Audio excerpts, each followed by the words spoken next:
All right, what's going on, everybody? It is Cota this weekend. We got the Trucks, Xfinity, and Cup Series. So all three series are back on track, just like Atlanta last weekend. But this weekend, we're looking at Cota. In this video is specifically going over the Truck Series. So something to note, like I said, we are going to a road course. And since we are going to a road course, that means there's not a lot of laps. There's only 42 laps in this truck race. So what does that mean?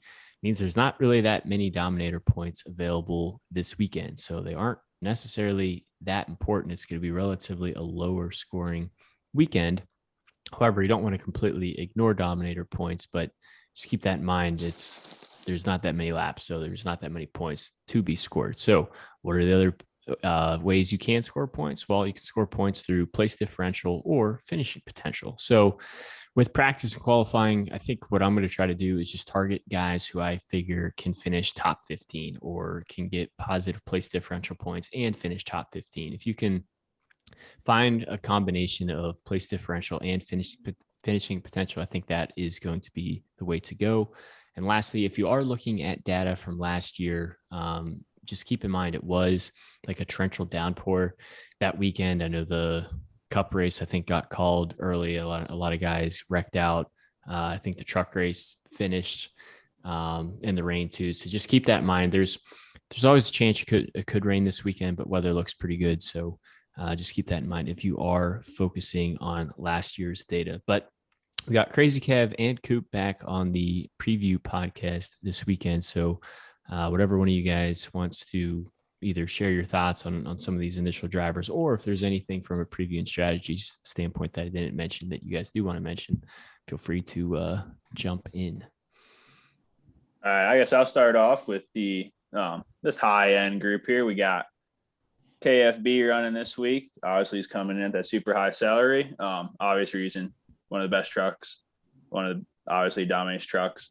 Pretty good road course racer. You'll see we like him this week in Cup Series as well. And then we got John Hunter. Same things. One of the better drivers in the series and some of the best equipment. Pretty good road course driver. I think probably going to need one of these guys, but they're probably both going to come in pretty high owned. So it's just something to keep in mind. And I think a lot of your money is going to be made as we pivot on some of these other plays farther down. But I think probably need one of these two guys. So there's a good chance one of these two guys end up winning this race or at least having a pretty good run. Obviously, that'll depend on qualifying a little bit. If they start 1-2, don't want both of them. But if they both start way in the back, they're going to be a must. I agree. I think that if Kyle Busch starts on the pole, there's no way you can play him. There's just no reason to pay $1,300 or $13,000 for a driver that's only going to dominate a very limited amount of laps. So it's all about where they start this week. And a lot of these top end drivers, you're really looking for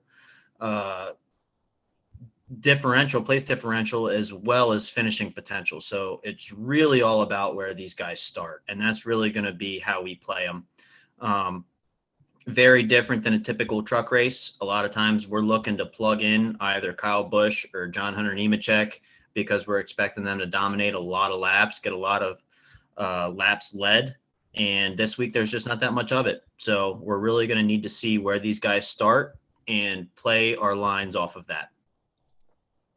Yeah, I think that's a good point, and kind of comes down to, how do you want to construct your line? Because if you have a driver, for example, who starts 30th and he finishes 20th, well, yeah, he's getting you 10 place differential points, but I'd much rather try to target a guy who starts 15th and finishes 12th or 10th and finishes 6th, because part two of that is, yeah, you need place differential, but you also need the finishing potential points just because there are so few dominator points this weekend. So as practice and qualifying, as the grid gets set, there's going to be some pretty obvious plays of, wow, Zane Smith qualified 23rd for whatever reason. That is a good place differential play and a finishing potential play versus, hey, Colby Howard qualified 12th. Like, could he finish 12th? Maybe he could, but chances are pretty unlikely. So a lot of this is going to change, but some of the guys in blue are guys who we are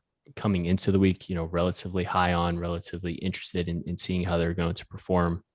I think Kyle Busch at 13,000, it's a pretty significant price decrease that we're used to seeing him at. And I think Coop brings up a good point of, depending on where he starts, there's a lot of other drivers in the field who can earn you potentially even more points than than Kyle Busch is, especially if he isn't completely just running away with this race and leading every single lap.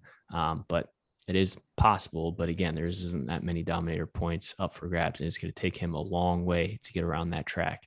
And he's probably going to carry a lot of ownership. But are there any other guys, Kev, as we get a little bit further down on the field that you're interested in, or anything else you want to mention? Yeah, I'll just mention Parker here. The Hill Motors running 3 vehicles this week, I believe. But Parker, runs these road courses a good bit. Pretty good road course driver. That Hill Motor equipment, it's pretty good. He's actually in Henderson. Oh, is he in? Oh, shit. Well, Parker still runs his road course good, does pretty good job. Seems to usually run pretty good, finish pretty good, pretty good at keeping it clean. And, you get to see him again. It's all going to come down to qualifying. If he qualifies 5th, probably not going to play him. But if he's 20th or something, that's a pretty good play. I could see him getting the top 10 this week, especially with trucks.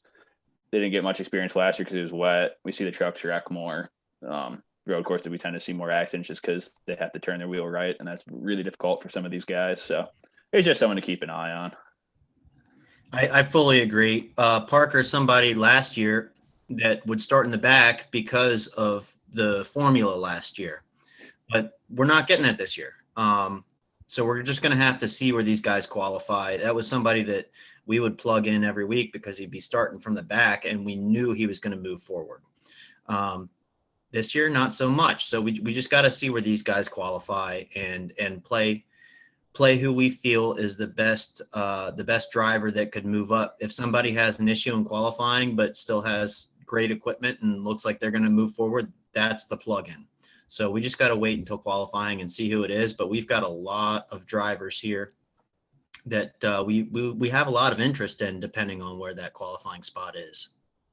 Yeah. So with that being said, the way to get those final picks, the way to get our kind of final interest levels is to tune in to our final picks video, which will be up on Saturday after qualifying. You can also get the spreadsheet yourself. It'll all be filled out over on Twitter. It's at FastCarsFM. But that's going to do it for the early preview video for the truck series. And our final picks video will be out on Saturday.